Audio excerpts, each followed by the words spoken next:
Your Steve Jones Show podcast is loading now. The Steve Jones Show podcast is sponsored by Sunbury Motors, North 4th Street in Sunbury, and Sunbury Motors Kia, routes 11 and 15 in Hummel's Wharf.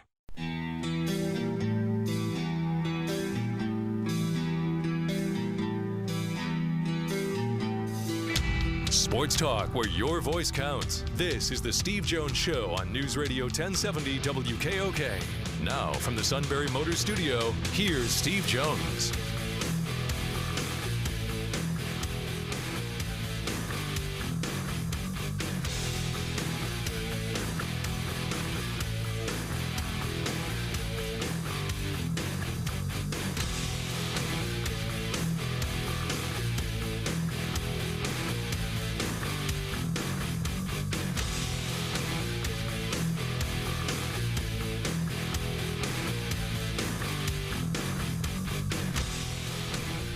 Good afternoon, everybody. It is the Steve Jones Show on a Wednesday. News Radio 1070 WKOK.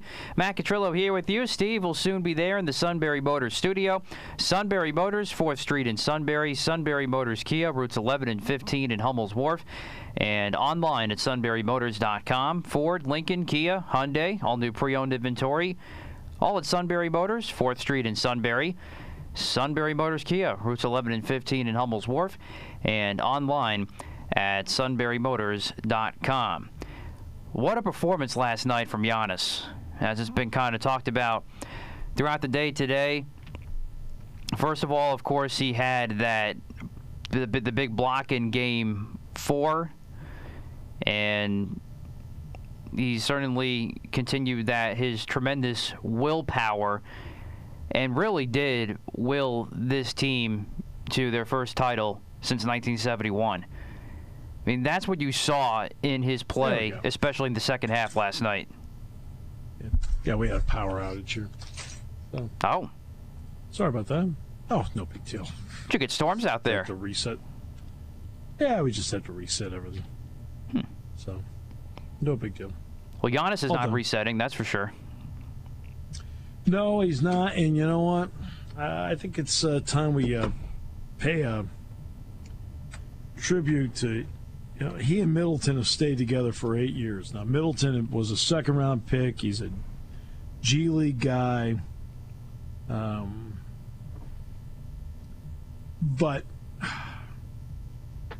and has made himself into a really, you know how much I like Middleton's game. I really do. I like Middleton's game a lot. And, but Giannis is a little bit different. Giannis, he will not be the trendsetter for this. Okay? He will not be a trendsetter for this. But he is, in a lot of ways, a throwback player.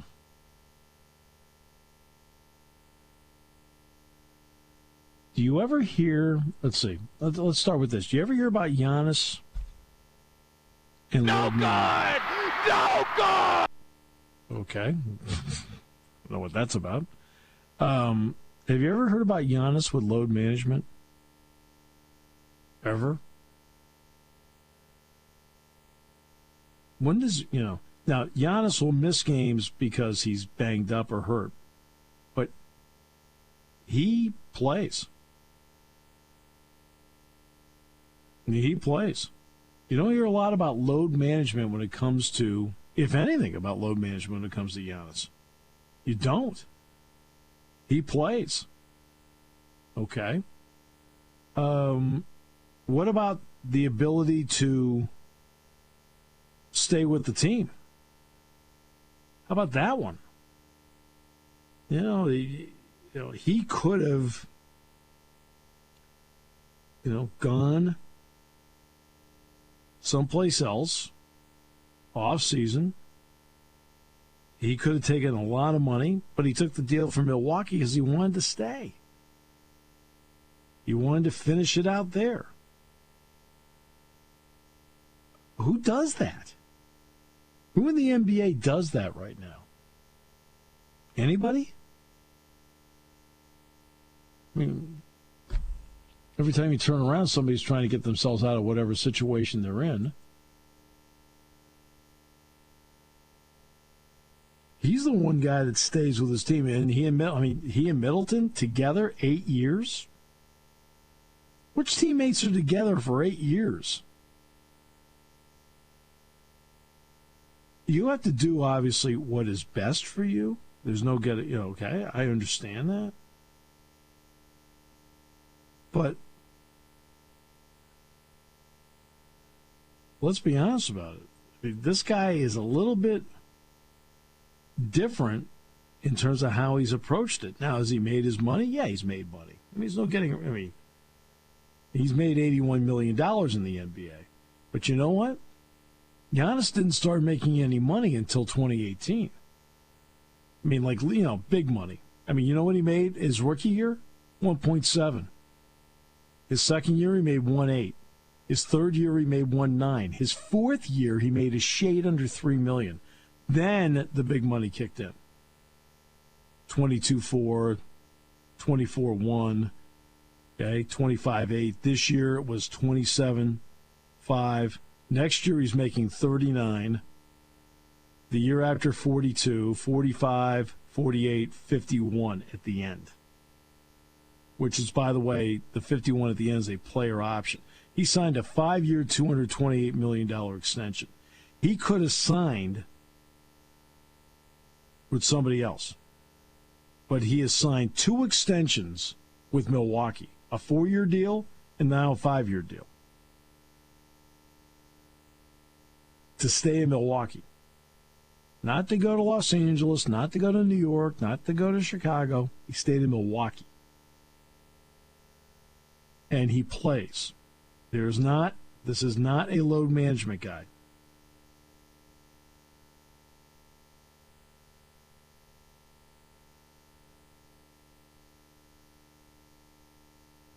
So, and he was spectacular last night.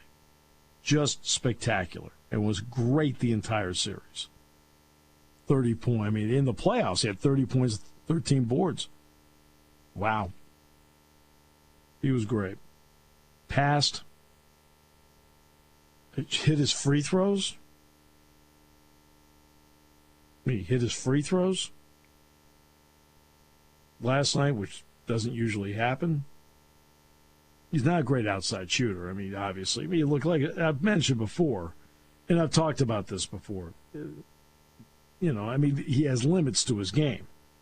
And this is something I've talked about in past years, not this year. I really haven't talked too much this year about his limitations in the game.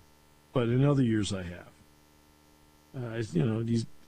He's not a complete all-around, but he's a really good rebounder. He's a much better passer now. Not a great outside shooter. Hits just enough. And I thought, you watch him play, he knows how to play. He's not just out there to get his. I really admire how he goes about his business. I really do. I think he is a great player who obviously has some loyalty in him.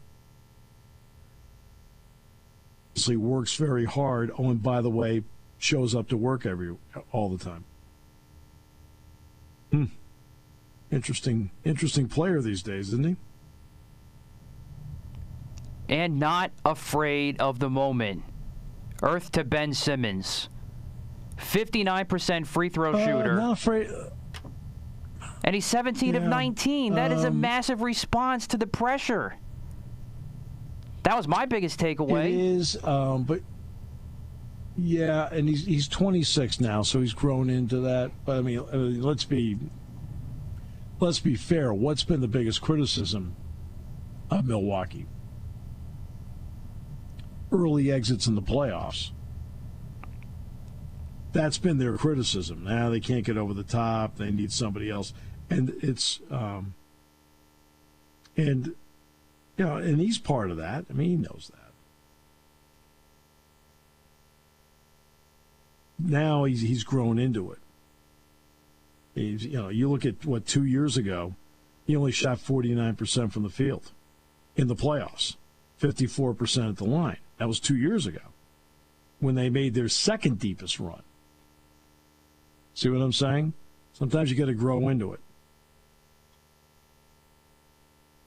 This year, you're talking 57%. Now his three-point number. He's 13 to 70 in threes. 19%. But 64% in twos. 2 years ago, he only had 54% of his twos.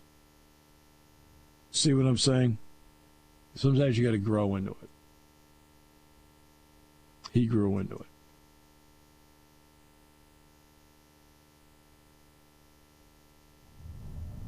But he grew Missi into it when he Matthews needed to, today. is the question.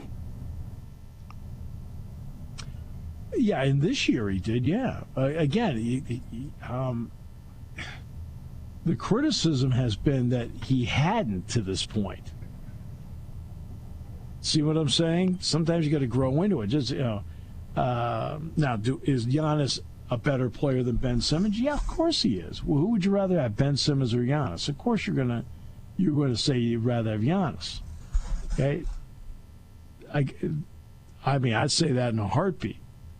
But Giannis took a while in the playoffs in his career to do what he did last night. First round exit as a rookie. Okay. He shot 37%. First round exit in his second, I think it was his second year was an exit. His fourth year, first round exit. He shot 54%. Right? And was 55% at the line, 37% before that. Then he gets to his fifth year, and he's 58.5% at the line, 57% from the field, first round exit. See what I mean? Sometimes we get enamored with, in the moment, like, yeah. See, he rises to the moment. Ben Simmons doesn't. Now, I'm not a huge Simmons guy to begin with.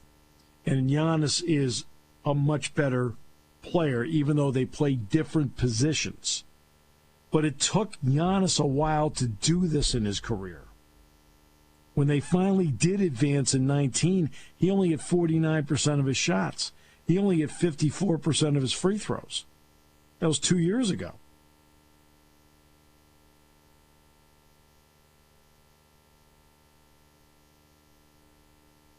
You hate when I'm right. No, it's a valid point. It kills your arguments.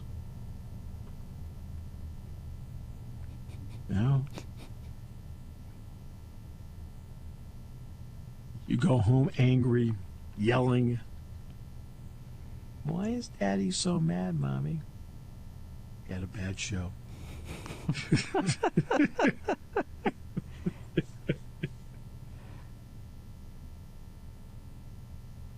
And he had not, you look at the first, his fifth year in the league was the first time he ever got past round one. Right? Fifth year in the league, got past round one. Okay. Then he got to the Eastern Conference Final against Toronto, and guess what? He didn't play well. All right, wasn't ready yet. They got 2 rounds in last year. Now this year they got all 4 rounds in. He was great every round. Overcame injury. But sometimes to do this stuff, you got to grow into it. And that's one of the problems that you have when you draft 19-year-olds. Takes you a while. It's one of the big problems you have when you draft 19-year-olds. I mean, how long did it take LeBron to finally...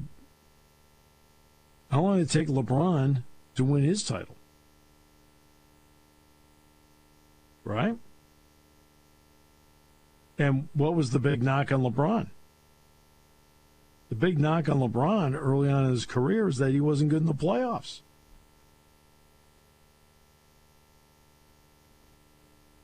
See, I remember silly things like this. Yes, you do. Hey, let me see. LeBron, playoffs. Let's see here. We'll use the Matt method. No, okay. Like, I just type in LeBron stinks. I just use your method. No? Bad? LeBron won his title 1, 2, 3, 4, 5, 6. His 7th year in the league. 7th year in the league, he won a title. Okay.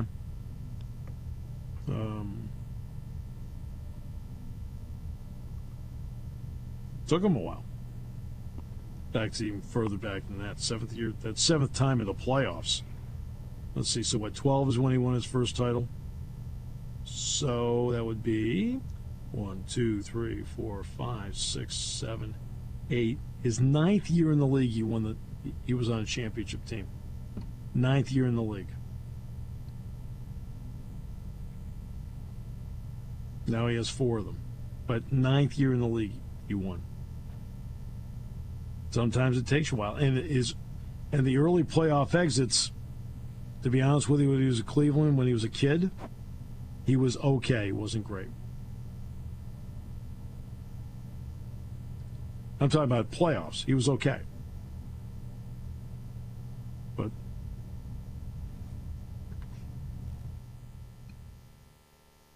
that's what happens when they're kids.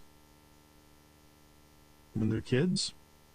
I mean, okay, let me give you LeBron's averages in the playoffs. Okay, his first playoff, he shot 48%, 33-3. Second playoff, shot 42%, 28%-3. Okay. He then, third playoff, he shot 41%, 26% in threes.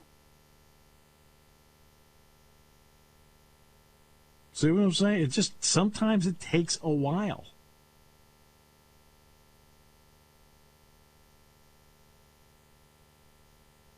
In his first 3 playoffs, he shot 48, 42, 41. In threes, he shot 33, 28, 26.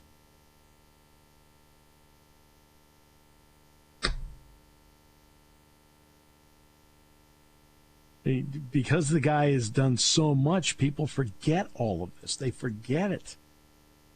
Everybody has to grow into it. Everybody. You're not Magic your first year and you win again. Whoa. But it didn't hurt that he had Kareem. Same thing with Bird. Bird won his second year in the league. Bird took his team from, 29, 30 wins up to 60? And he was the only significant addition. Look how long it took Michael Jordan to get there. It just takes a while. Now, do I think Ben's going to get there? I'm not sure.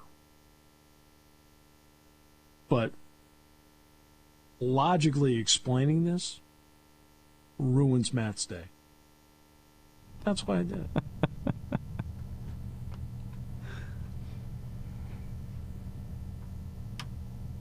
Little Luke explaining to little Mark.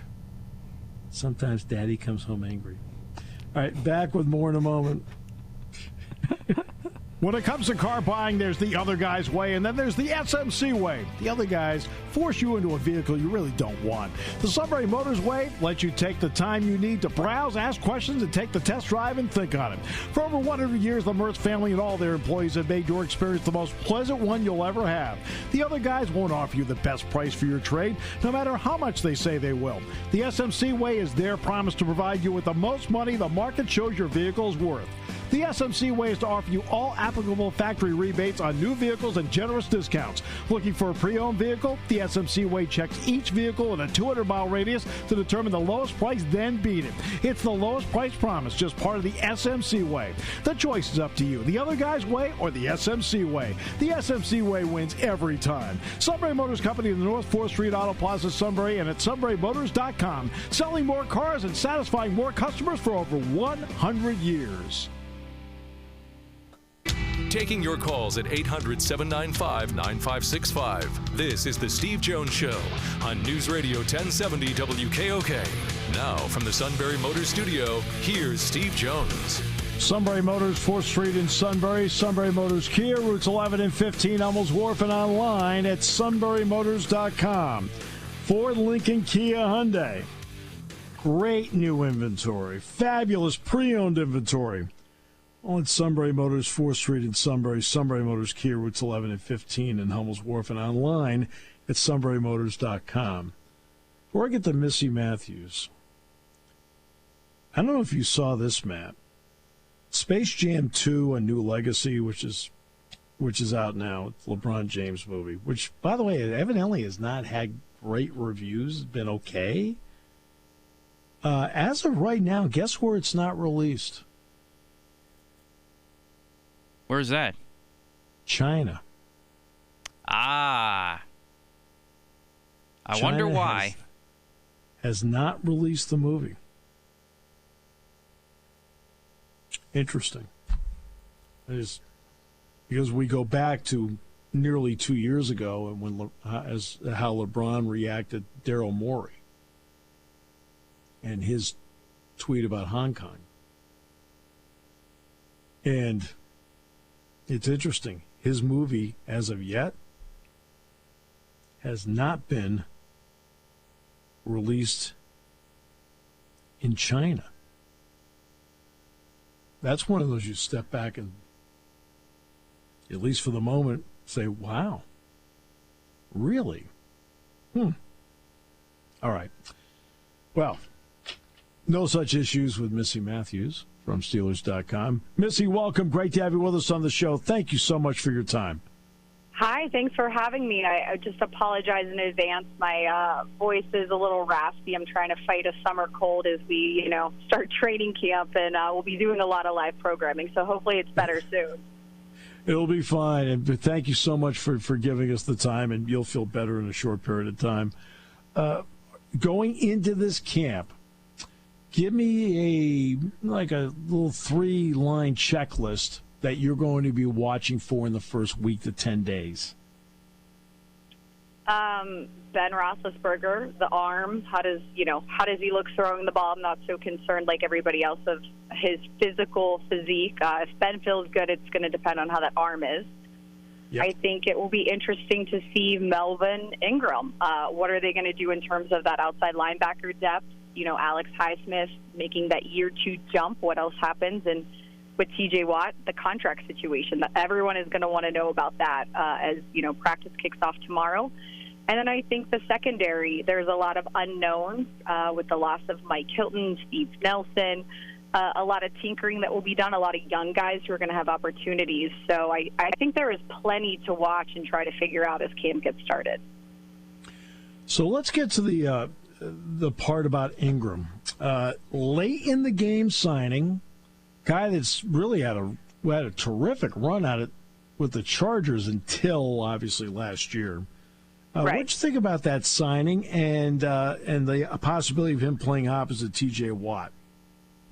I really like the signing. I think the Steelers, and I think other teams did it too. This was a very different free agency due to the low salary cap. And it is crazy that there's still guys that will probably be on a team soon, sitting at home, not signed with a team.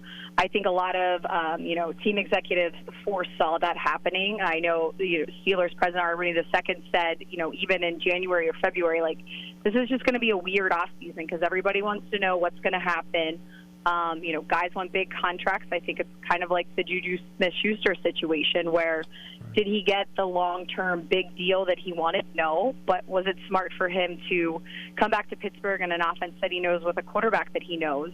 Yeah, it probably makes sense in terms of his longevity in the league. So I like the Ingram signing. I'm excited to see what he looks like. I saw he did an interview with NFL Network, said he's in great shape. So we'll see starting tomorrow. Yeah, we'll see starting tomorrow. But I also think he brings some versatility and creates some versatility in that defense. Do you see the same thing? Yeah, I mean, he definitely can play both sides and even the rover position. And I know that, he made it well known that he was excited because of getting a chance to play for Coach Tomlin.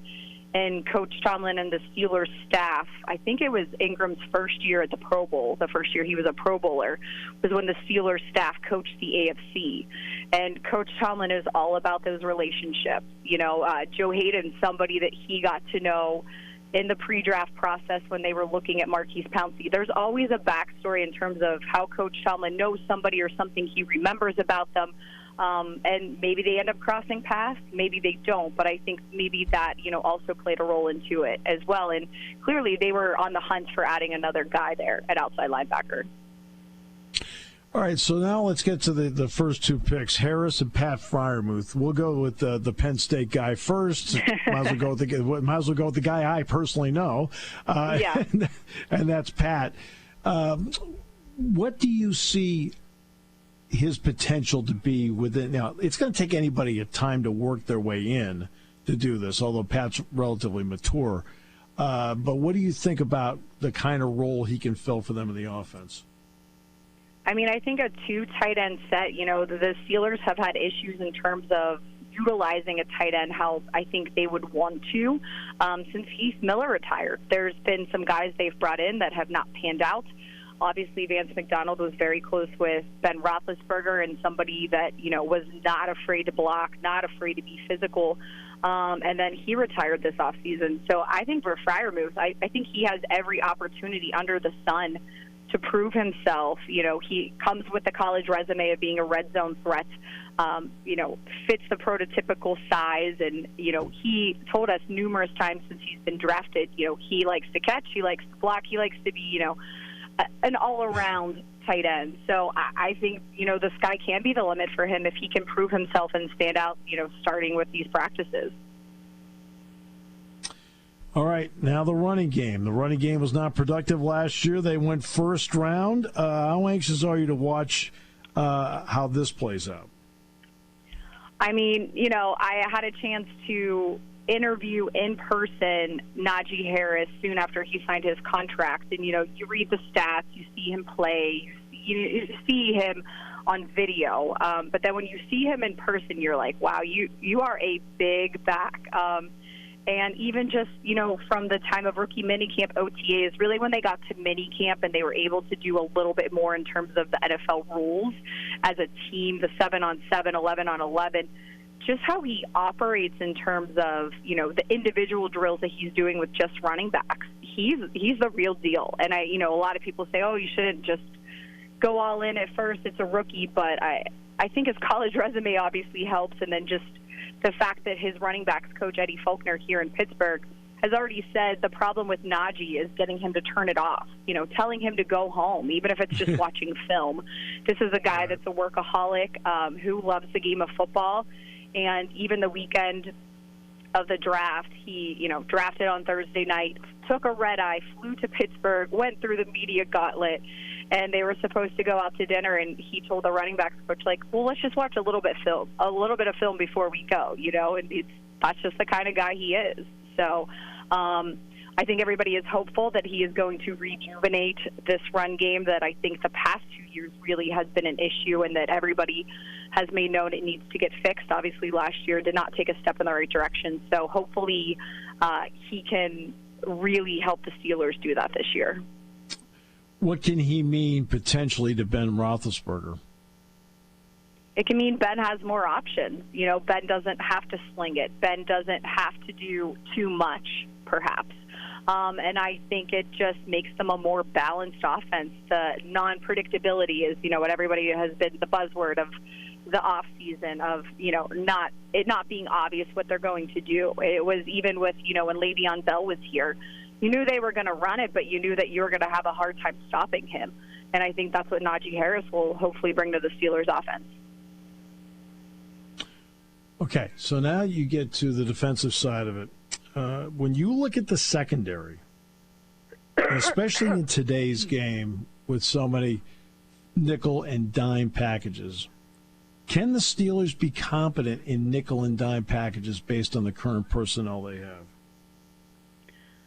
I I think that's their plan. I think that, a sub-package is really where, I think even globally, to quote Coach Tomlin, as he likes to say, is where things have been going.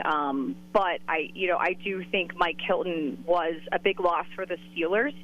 I'm not saying the defense is going to crumble. You're also getting back Devin Bush, who is hopefully going to be at 100%, which, he missed 11 games last year, and that still plays into what they were able to do. And just the way that Mike Hilton blitzed, he was just a very unique player. I do think that, Joe Hayden still being there, the veteran savvy guy. Yes. This is now the third year with Hayden, Terrell Edmonds, and Micah Fitzpatrick. That means something. And I think, Minka is just one of those guys that everyone, wants it's the turnovers, but it's just how smart he is and how he can help set the defense, especially from the back end, and helping and just the continuity with TJ and those guys. Stephon Tuitt had a great year. Cam Hayward's still here. I do think that there are some young guys and even some undrafted guys that are going to get a chance to show what they can do. And like you said, Melvin Ingram, that does bring another dimension to what they could potentially do depending on how he's going to fit in with this defense. So there is uncertainty, yes, but I think this is where you figure it out, right? And with a preseason this year, unlike last year, I think that will also make a huge difference. Any thought on the decision, which, by the way, was prompted by the NFL, to have this at Heinz Field and at the practice complex and not in Latrobe? I mean, the Steelers really don't have much to do with this, but no Latrobe. Your thoughts on that? Yeah, I think it's a bummer, especially for the Latrobe area. Anybody that's been out to training camp knows that it's insane how many people come out just to watch practice. But there's, the grassy hill, Chuck Noll Stadium seating, and then it's just the boom that it brings to the Latrobe area, the restaurants, the bars, just the local community and how much that helps them. So, I think last year everybody kind of understood that was going to be extremely difficult. It was just a different world in 2020. But this year, I think the Steelers statement that Burt Loudon put out there kind of, said what I think a lot of people feel is that they're very disappointed that it's not in Latrobe, and they had safety measures and everything put in place to try to do it. I do think, the flip side in terms of Heinz Field, guys are sleeping in their own beds. Yep. Not that they were sleeping on like tiny dorm room, beds. Let's be honest, they brought beds in too. So, but still, there's just something about being around each other 24/7 essentially. And then the difference is, you're still around your family when you're in Pittsburgh. I'm going to allow you to rest your voice. Thank you so much. Thank you so much for your time. I appreciate it. All right, a little tea, a little bit of lemon. You'll be good. All right. Well, thanks to you and Matt. I appreciate it. Thanks so much, Missy. Appreciate it. All right, we'll come back with more in a moment. Great to have you with us today on News Radio 1070 WKOK, brought to you by Sunbury Motors. I really respect how he's done this. He's stuck with Milwaukee. Now, is he getting paid really well? Yeah, but you know what? He's worked himself both in how his body is now structured compared to where he was when he first came into the league, and his game, while not perfect, has really matured. And when he had a chance to leave, he stayed. And this is not a guy that sits out, load management. This guy believed in what they're doing. I give Giannis a lot of credit. It's his moment, but he made this moment. And he was great at the free throw line last night, which doesn't usually happen, but when they needed it, he did. Florida State legendary coach, terminal health condition, Bobby Bowden, 91 years old.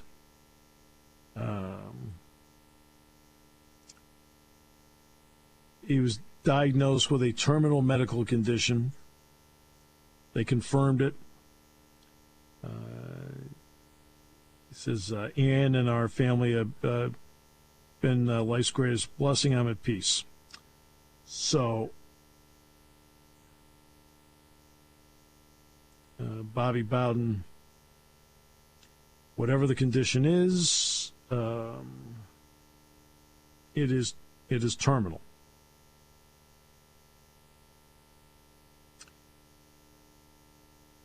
I've talked to Bobby Bowden a couple times in my career, and a couple times in interview situations, but one of them was in a really casual situation. I was down at to do the Gator Bowl basketball tournament in Jacksonville, and the Florida State football team was going to play West Virginia in the Gator Bowl football game. And we were staying in the same hotel, the Sheraton at Jacksonville Beach. And I got to the hotel. I flew in commercially. I got to the hotel, and the basketball team was already at the tournament banquet. So I thought, well, I'm not going to just throw my stuff and take a cab to the tournament banquet. I don't even know where the tournament banquet is. So, I got my stuff, threw it in there, and I go down to the lobby, and Bobby Bowden's sitting there. So, I sat down. I was waiting for John Grant to come down. And then John and I were going to get dinner. And I probably sat there and talked to Bobby Bowden for a half an hour. He loved the fact that I knew Joe. He loved Joe. And told some great stories. And just was just an easygoing individual to talk to. The way you see him on TV. He's the same guy. So, 91 years old. 91 years old.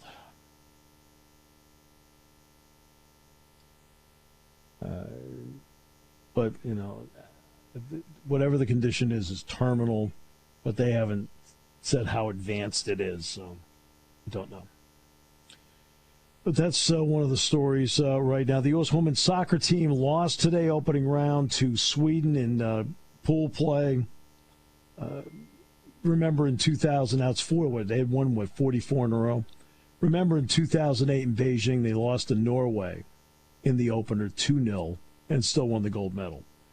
The key is to get back into gear, be good enough to advance out of the pool, and then in the knockout round, just win. So that's why you don't panic after something like that. And then there's the Deion Sanders deal. Did you see this one? I did, yeah. He needs to get over himself, please. Because somebody in a press conference referred to him as Deion. He said, you wouldn't call Nick Saban Nick. Actually, Nick Saban, as somebody who has interviewed Nick Saban, now back when he was with Michigan State, by the way, you can call him Nick. He doesn't mind. Yeah. You can call him Coach, you can call him Nick, whatever. I can tell you that just from experience. Where he came up with that, I don't know. I guess he wants to be referred to as Coach Prime. To me, his argument is with his parents.